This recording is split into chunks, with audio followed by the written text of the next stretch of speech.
मैंने और मेरी बीवी ने तभी पीछे देखा। वहां कोई नहीं था। मैंने कहा, अबे नशा करके बैठा है क्या? जाके 2 कप चाय लेके आ। वो चाय लाया और मैंने उसे पैसे दिए। कहा कि ख्याल रख और नशे कम किया कर। उसने जाते जाते कहा, सर जी ख्याल तो आप अपना रखना। ये कह के वो चला गया।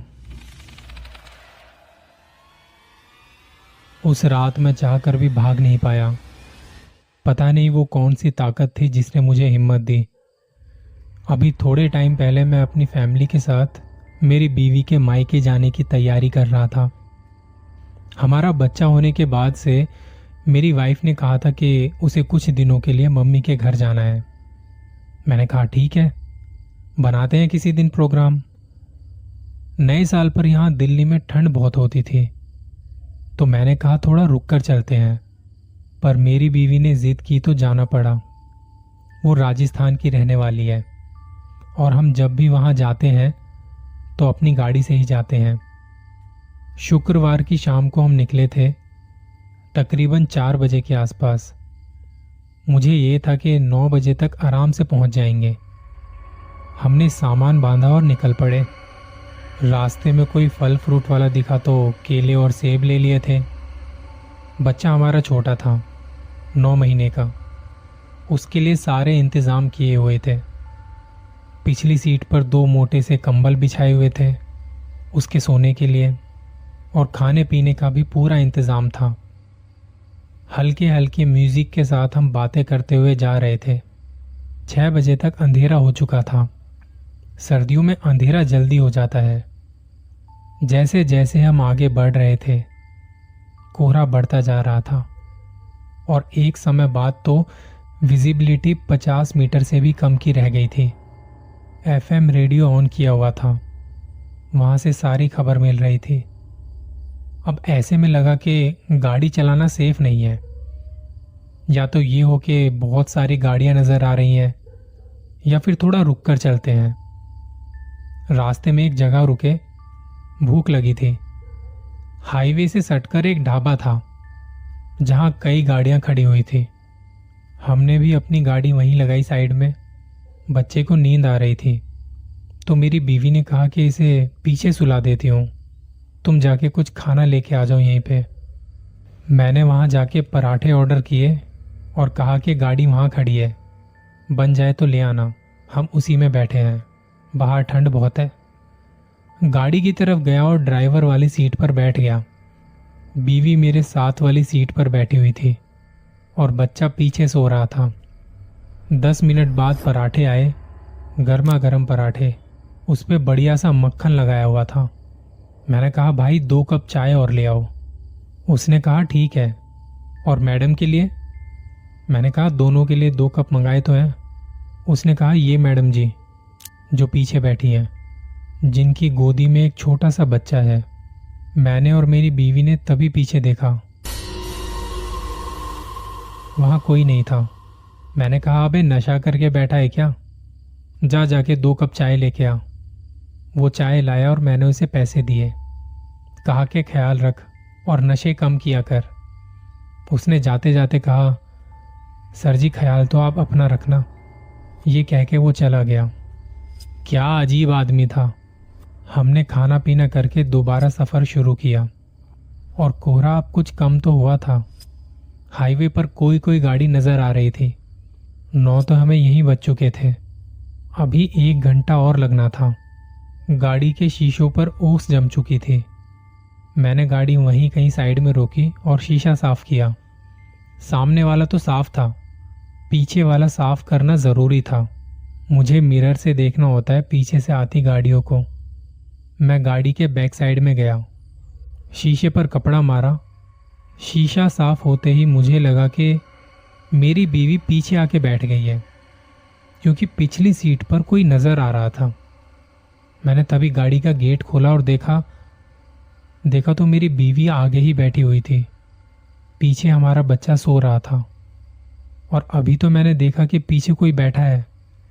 मैंने गाड़ी स्टार्ट की और निकले वहाँ से। अब मुझे ये था कि जल्दी से जल्दी घर पहुँचना है, क्योंकि कुछ तो गड़बड़ है जो मुझे ऐसा लगा। और उस ढाबे वाले को भी। मेरी बीवी को मैंने कुछ नहीं बताया और खुद भी कुछ ज़्यादा ध्यान नहीं दिया इस बात पर, क्योंकि मुझे लग रहा था कि अगर मैंने कुछ ज़्यादा रिएक्ट किया तो जो भी है वो हमारे साथ कुछ गलत कर देगी, मेरे बच्चे के साथ कुछ गलत कर देगी। मेरी दादी हमेशा कहा करती थी, जब भी तुम्हें कुछ ऐसा लगे या कुछ दिखे तो खुद को संभालना, डरना मत, क्योंकि अगर तुम डर गए तो तुम्हारे इस डर का वो फ़ायदा उठा लेगा और तुम्हारे दिमाग को, तुम्हारे शरीर को काबू कर लेगा। मैंने उस घने कोहरे में गाड़ी को भगाना शुरू किया। मेरी बीवी ने कहा, गाड़ी थोड़ा धीरे चलाओ, बच्चा उठ जाएगा। मैंने कहा, उसे कुछ नहीं होगा, देखो पीछे कैसे आराम से सो रहा है। मेरी बीवी को और उस औरत को कुछ पता नहीं लगने देना चाहता था मैं। मेरे अंदर एक डर तो था, पर मुझे उस पर काबू पाना बहुत ज़रूरी था। मेरी बीवी और बच्चे की ज़िंदगी अब मेरे हाथ में थी। मैंने अपने सामने वाले मिरर में हल्की सी निगाह से पीछे देखा। वहाँ सच में एक औरत बैठी थी। उसके बालों से उसका चेहरा ढका हुआ था, उसकी गर्दन नीचे की तरफ थी, बच्चे को देखे जा रही थी बस। मैंने अपनी बीवी की तरफ देखा, वो शायद हल्की हल्की नींद में थी। मुझे याद है उस दिन मैंने जितनी तेज गाड़ी चलाई थी, शायद ही कभी इतनी तेज गाड़ी चलाई हो। हमारी गाड़ी कोहरे को चीरती हुई जा रही थी। मुझे बस जल्दी से जल्दी घर पहुंचना था। मैं लगातार मिरर से पीछे देख रहा था। उसकी गर्दन एक बार भी नहीं उठी। मेरे दिल की धड़कन बढ़ चुकी थी। गाड़ी अपनी पूरी रफ्तार से जा रही थी। घर अभी भी दूर था। हाईवे पर दूर कहीं मुझे ऐसा लगा जैसे जैसे कोई मंदिर है। बहुत से मंदिर बने होते हैं हाईवे के किनारे। जैसे जैसे उस रोशनी के पास जा रहे थे तो दिखाई दे रहा था कि वो एक छोटा सा मंदिर ही है। मैंने अपनी गाड़ी मंदिर के किनारे पे जाके रोकी, अपनी बीवी को उठाया, पीछे का दरवाज़ा खोला, बच्चे को उठाया। उस वक्त वहाँ कोई नहीं था, पर फिर भी ऐसा लग रहा था जैसे जैसे किसी ने उसे अपने हाथों से पकड़ा हुआ है। मैंने कंबल के अंदर हाथ डाल के बच्चे को अपनी गोद में लिया और भाग के मंदिर के गेट के सामने बैठ गया। बाहर से मंदिर के दर्शन हो रहे थे। मेरी बीवी भी भागकर हमारे पास आई, पूछा क्या हुआ। मैंने कहा उस ढाबे वाले ने सही कहा था, पीछे एक औरत बैठी थी। जब मैं गाड़ी के शीशे साफ कर रहा था तब उसे देखा। तुम्हें कुछ नहीं बताया, मैं नहीं चाहता था कि कुछ भी पता लगे तुम्हें। मैं गाड़ी इसलिए तेज चला रहा था कि घर जल्दी से पहुंचे, पर बीच रास्ते में मुझे ये मंदिर दिखा तो यहाँ रुकना सही समझा। तब मेरी बीवी ने भी गाड़ी के अंदर देखा तो सच में वहाँ एक औरत बैठी थी और वो अजीब तरह से घुर्रा रही थी। हम उसका चेहरा देख पा रहे थे, बिखरे बाल और अजीब सी शक्ल। हमने मंदिर का दरवाजा खटखटाया। वहां पुजारी जी सो रहे थे। बाहर ठंड बहुत थी और बच्चे को मैं ऐसे ही उठा के ले आया था बिना कंबल के। उसे मैंने अपनी जैकेट में लपेटा। पुजारी जी आए और उन्हें सारी बात बताई। उन्होंने हमें मंदिर के अंदर बिठाया और जाके गाड़ी पे गंगा जल छिड़क दिया। देखते ही देखते गाड़ी से एक धुआं सा निकलने लगा। मैंने जाके गाड़ी का दरवाजा खोला, वो धुआं पीछे की सीट से निकल रहा था। थोड़ी देर में सब नॉर्मल हो गया। मेरी बीवी ने अपने माई के फोन करके सारी बात बताई। कहा कि थोड़ा समय लग जाएगा, तो घर वालों ने कहा कि वहीं रुक जाओ, सुबह आ जाना, बहुत रात हो चुकी है। सारी रात उस मंदिर में गुजारने के बाद हम सुबह वहां से निकले और गाड़ी की जो हालत रात को थी, सुबह सब नॉर्मल सा था।